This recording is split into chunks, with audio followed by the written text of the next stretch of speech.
स्वागत है आप सभी का हमारे YouTube channel Valiant study circle पर।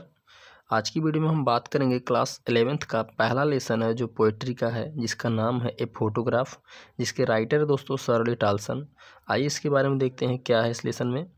कह रहा है about the poet Shirley Tolson was a great poetess, journalist, favourite teacher and editor. कह रहा जो पोएट हैं शर्ली टाल्सन, ये क्या थी, एक बहुत ही महान, ग्रेट का मतलब होता है दोस्तों महान पोएटेस यानी कवयित्री थी। और जर्नलिस्ट का मतलब होता है दोस्तों पत्रकार, यानी एक पत्रकार थी। और उसके साथ साथ फेवरेट टीचर और पसंदीदा अध्यापक भी थी, अध्यापिका होंगी क्योंकि ये लेडीज़ हैं। यानी कि बहुत पसंदीदा क्या थी, टीचर भी थी। एंड एडिटर माने दोस्तों होता है संपादक, जिसे आप कहते हैं जो न्यूज छापते हैं, ठीक है, संवाददाता। नहीं, कहने का ये मतलब है कि शर्ली टाल्सन क्या थी, एक महान कवयित्री थी, और उसके बाद एक पत्रकार थी, और पसंदीदा टीचर यानी फेवरेट टीचर भी थी, एंड एडिटर यानी संपादक भी थी। She was born on 20 May 1924 in England. She माने वह, वाज बॉर्न माने पैदा हुई, कहाँ पर, 20 मई 1924 को इंग्लैंड में इनका जन्म हुआ। Her first book was published in 1960, यानी हर माने उनकी फर्स्ट माने प्रथम, और बुक माने किताब, यानी पहली उनकी पुस्तक जो वाज पब्लिश्ड, आप जानते हैं पब्लिश माने होता है दोस्तों प्रकाशित होना या छपना, ठीक है। उनकी पहली पुस्तक जो प्रकाशित हुई या संपादित हुई या छपी, कब छपी, इन 1960 में। और she would participate in social activities also. और सी माने वह, और वुड का मतलब होता है भाई किया करती थी या करती थी, वो क्या करती थी, पार्टिसिपेट का मतलब होता है शामिल होना, वो शामिल हुआ करती थी किसमें, इन सोशल एक्टिविटीज। सोशल माने सामाजिक, एक्टिविटीज़ माने होता है कार्यों में, आल्सो माने भी, यानी वह सामाजिक कार्यों में भी क्या करती थी, पार्टिसिपेट करती थी, यानी शामिल हुआ करती थी। अबाउट द पोएम दोस्तों, कह रहा in this poem the poetess has told us about human life. इस कविता में कवि ने क्या किया है, हैज टोल्ड माने बताया है, अस माने हम लोगों से, अबाउट माने के बारे में, ह्यूमन लाइफ माने मनुष्य के जीवन के, यानी इस कविता में कवित्री ने हमको मनुष्य के जीवन के बारे में बताया है। इट इज शॉर्ट लिव्ड, जो क्या होता है आप जानते हैं दोस्तों, शॉर्ट लिव्ड का मतलब होता है एक वैज्ञानिक कैलकुलेशन के हिसाब से माना गया है कि मनुष्य की उम्र 60 से 70 वर्ष होती है। जो कि इस कविता के माध्यम से कवित्री हमसे कह रही हैं कि इट इज शॉर्ट लिव्ड, जो क्या है बहुत ही कम है, यानी अल्पकालिक जीवन है। और चाइल्डहुड स्लिप्स इनटू यथ, जो चाइल्डहुड है वो किस में हो जाता है, वो यूथ में बदल जाता है।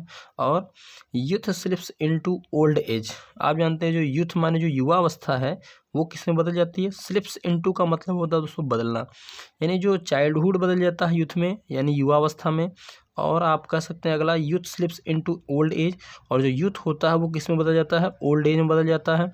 और man becomes sad remembering the memories of the past, और जो मैन है, आदमी क्या हो जाते हैं, बिकम माने होना, तो आदमी हो जाता है, सैड का मतलब उदास, जिसे आप कह सकते हैं सारो यानी ग्रीफ, आप कुछ भी कह सकते हैं, यानी अनहैप्पी यानी हो जाता है मैन, कैसे, रिमेंबरिंग का मतलब होता है याद करते हुए, क्या करते हुए, याद करते हुए, द मेमोरीज माने यादों को या स्मृतियों को, ऑफ द पास्ट माने बीता हुआ कल, यानी आप अतीत भी कह सकते हैं, यानी अतीत में हुई कुछ घटनाओं को या कुछ यादों को सोच कर या उनको याद करके आदमी क्या हो जाता है, दुखी हो जाता है।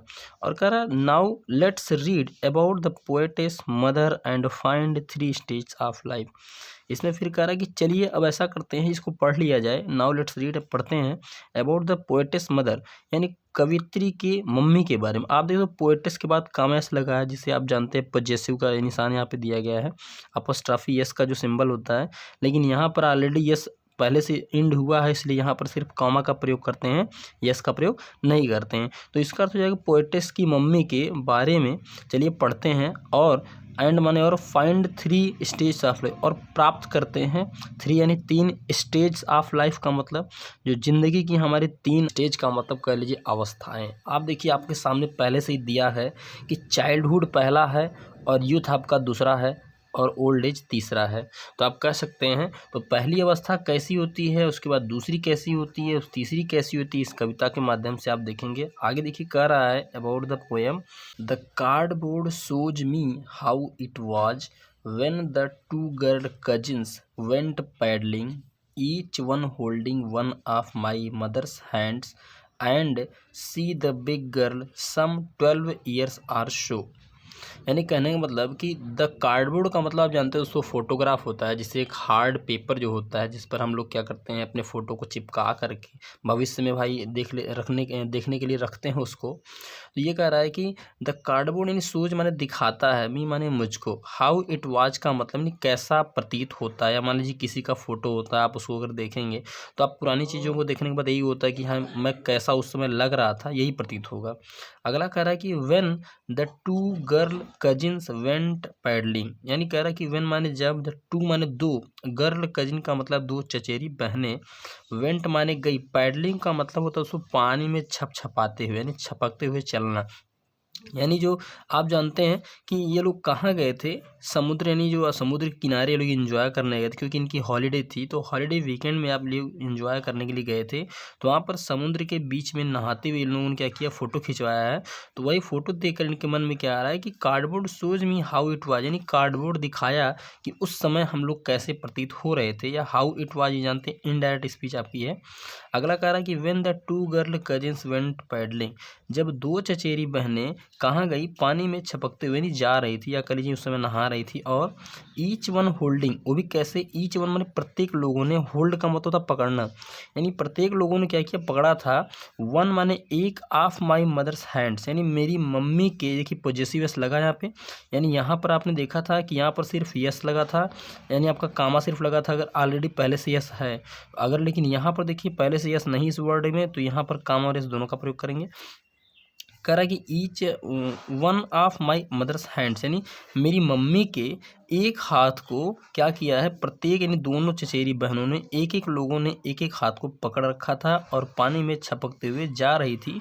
इसी दृश्य को क्या हुआ, इस कार्डबोर्ड ने कैप्चर कर रखा है। और and see the big girl, और सी का मतलब वह नहीं, इनकी मम्मी की बात हो रही कि वह मम्मी उनकी जो क्या थी, बिग गर्ल माने जो बड़ी लड़की थी, सम 12 ईयर्स आर सो, लगभग कितने वर्ष की, या 12 या मान लीजिए 13, यानी 12 या 13 या उससे मान लीजिए अधिक थोड़ा सा, यानी इसी के रेशो में एक क्या थी, इनकी आयु थी। इस उम्र की लड़की के दोनों हाथों को एक एक लोगों ने, चचेरी बहनें इनकी, जो पकड़ कर पानी में छपकते हुए दृश्य से इनका कार्डबोर्ड यानी बना था, या फोटोग्राफ इनका बनाया गया था, जिसको देखकर कवित्री के मन में आता है कि मैं उस समय कैसा प्रतीत हो रही थी।